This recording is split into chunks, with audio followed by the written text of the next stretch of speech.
কি করেছো তোমরা? কি খাচ্ছ? তোকে দেয়নি?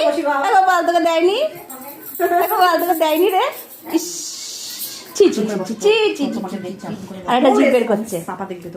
তুই কিছু খাচ্ছিস? আগেই লজ্জা, যে ক্যামেরা স্টার্ট করেছি লজ্জাতে একদম। শোনো, তুমি খাচ্ছ বাবু? এই তো মা এসে দিয়েছে। আলুর দম, একটু কচুরির দম। পিসি একা একা কত করবে আলুর দম? আগে আসলা তো একটু পিসি সব হয়ে যাচ্ছে।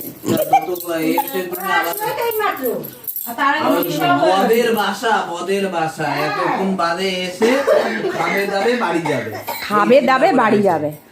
এই খেতে থাকো, আমাকে পরে দেবে। তোমাকে দুপুরবেলা কত তাড়াতাড়ি করে খাইয়ে দিলাম, বললাম পিসি চলে যাবে এবার পিসির বাড়িতে। হ্যাঁ, পিসি একা একা পারবে না। না আমি ঘুমাই ফোন করেছি, তারপর বলে কি এই তো আসবো। না, বলে আমি ঘুমাই। এদিকে দুবার আইসক্রিম খেয়ে নিল। খাওয়া আরই করার। খেতে থাক। দুবার না তিনবার। পরে লাথি না মারে। সবাই খাও, বুঝতে পারছি না। সবাই খাচ্ছে এখানে। সব খাটের উপর উঠে খাওয়া দাওয়া জোরদার আরম্ভ হয়েছে। ঠিক আছে